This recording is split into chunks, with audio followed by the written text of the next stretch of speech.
Good afternoon, everyone. Fundamentally, politics is about the management of public money. How do the people who are entrusted with serving in the House, in the Senate, and within an administration prioritize the expenditure of taxpayer dollars? And our view as Democrats is that taxpayer dollars should be used to make life more affordable for the American people. In an environment where the cost of living is way too high, which is why Democrats are going to continue to focus on driving down the high cost of living, fixing our broken healthcare system, and making sure that people in this country who work hard and play by the rules aren't simply surviving, but they can thrive. Because far too many people in this country are struggling to live paycheck to paycheck. One of the challenges that we have in this country is that Republicans have decided to manage the public's money recklessly. Taxpayer dollars should be used to make your life more affordable. Instead, Republicans have decided to actually use it to enact massive tax breaks for their billionaire donors. That's what the one big ugly bill was all about. Republicans have decided to use taxpayer dollars to create a $75 billion slush fund to unleash mass and poorly trained, out-of-control ICE agents on American communities, brutalizing and in some cases killing American citizens and violently targeting law-abiding immigrant families. That's how Republicans have chosen to use the taxpayer dollars of the American people to manage public money.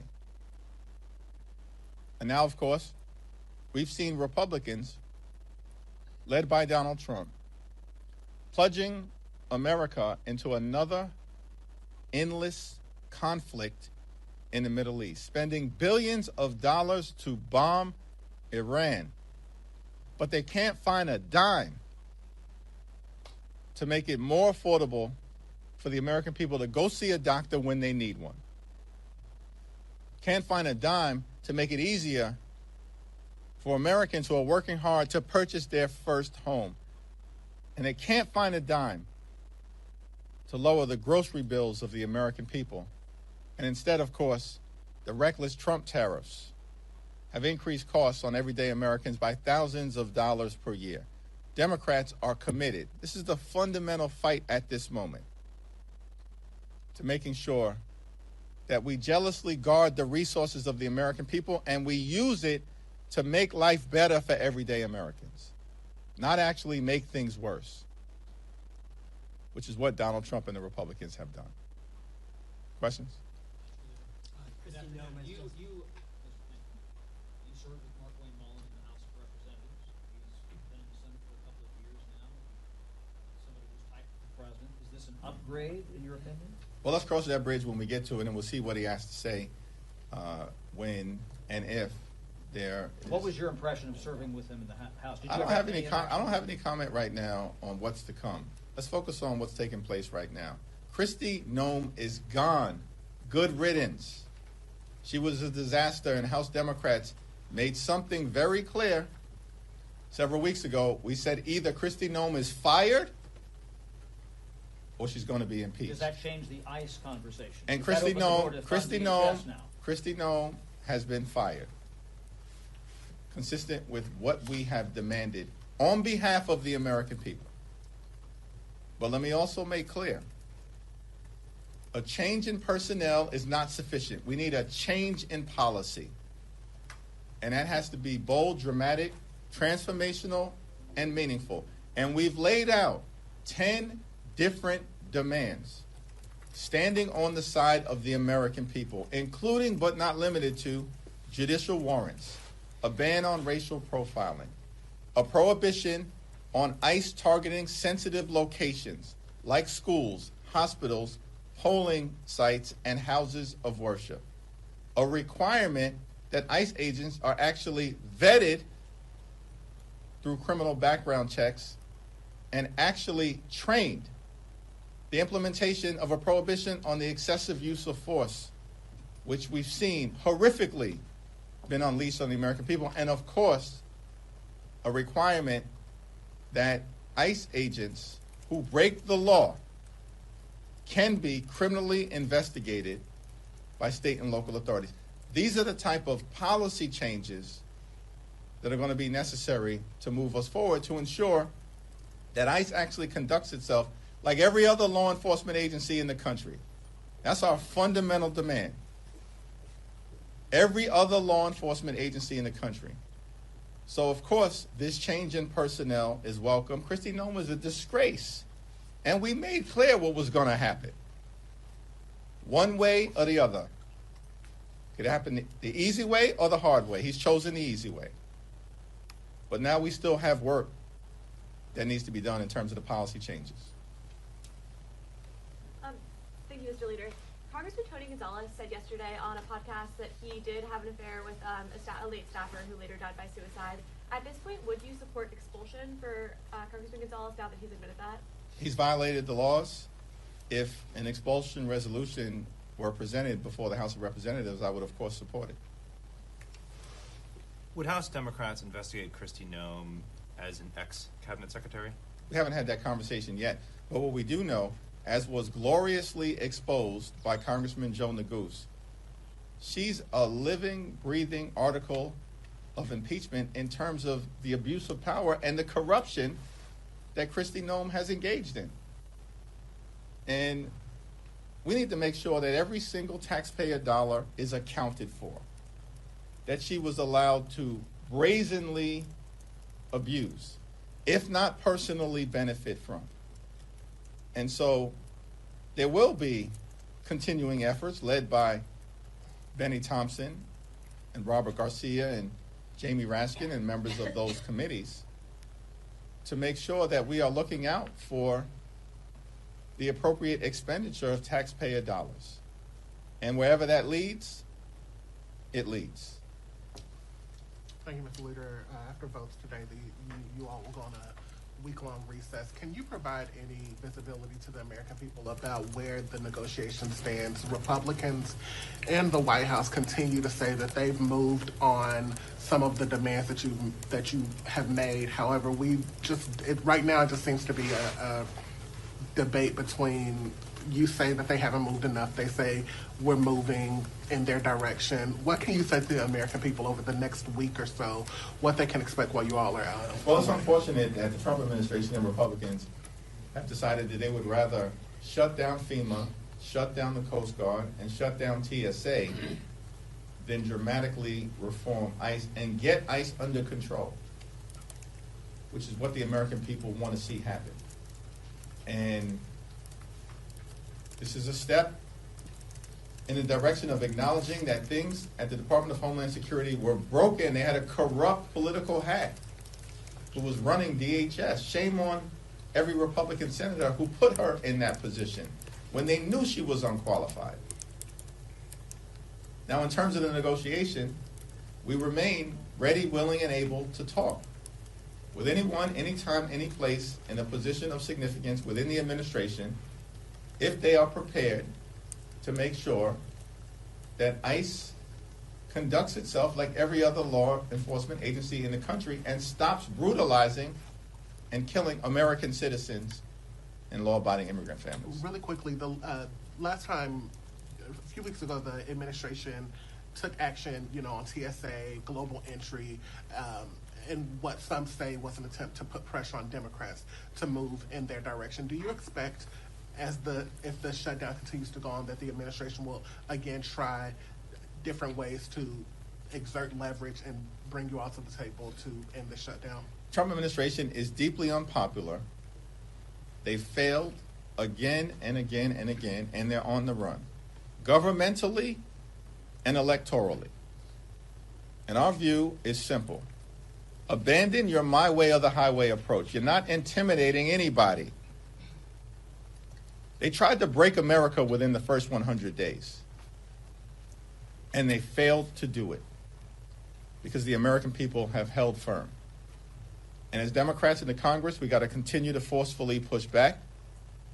We'll do that in the courts, and we certainly will do that in communities all across the nation. And we're winning the hearts and minds of the American people. We just saw that again in Texas.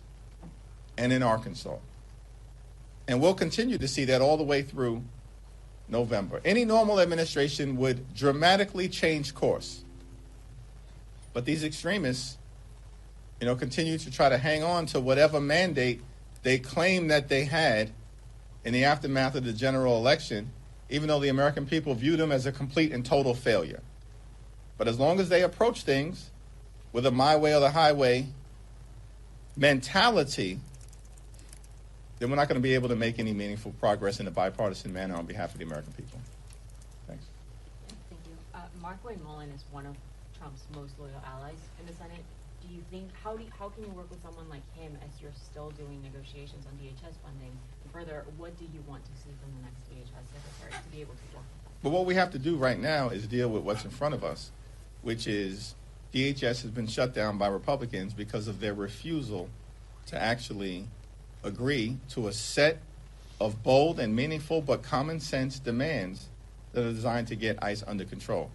The Senate is going to handle their process, and we'll see what happens in terms of the confirmation hearings, in terms of the individual meetings that Senator Markwayne Mullin has with the senators who are going to be making a decision as to whether they should confirm him or not.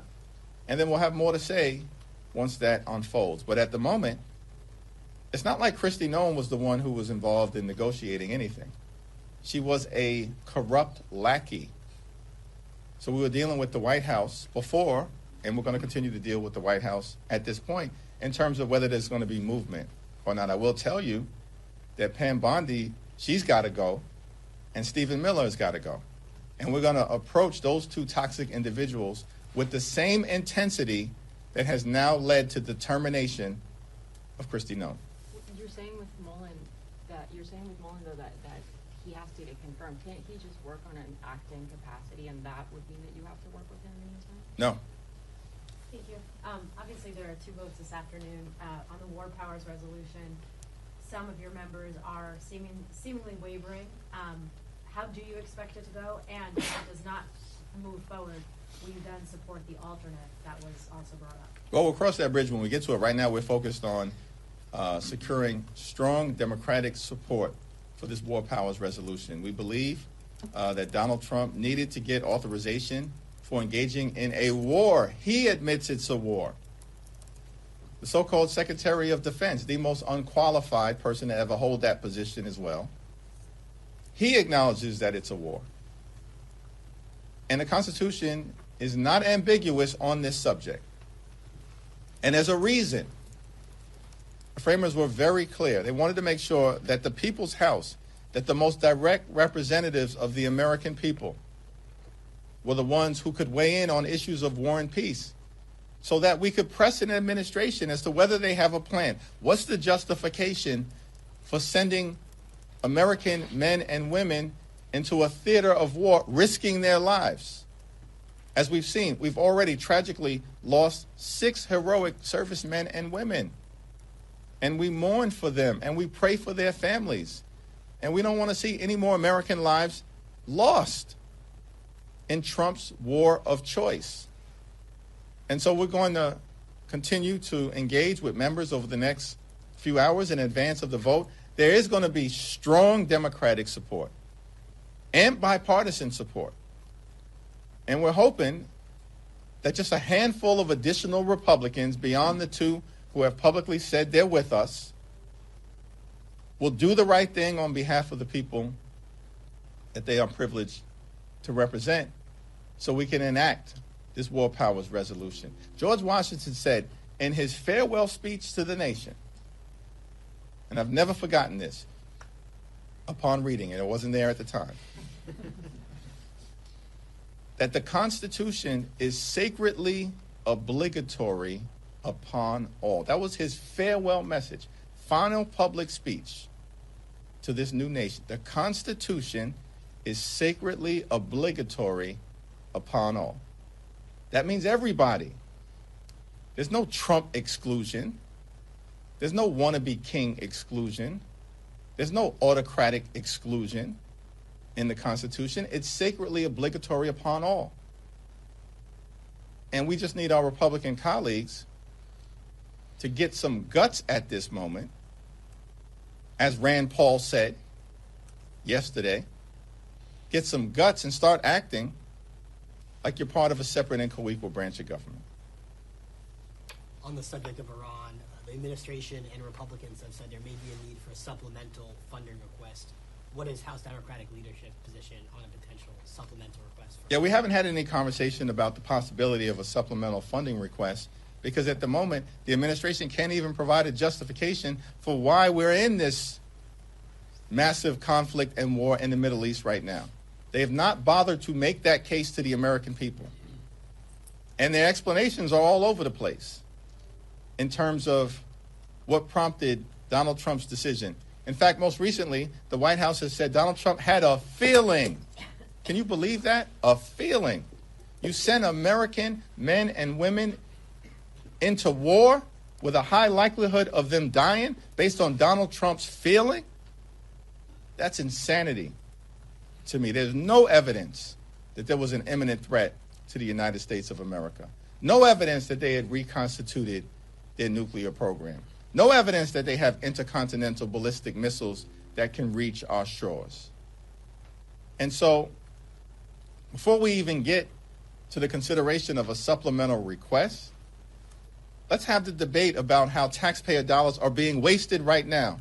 Billions spent to bomb the Middle East, triggering an all-out war that now involves more than a dozen countries, as opposed to actually Republicans bothering to find a dime to lower grocery prices or make life better for the American people. Thank you, everyone.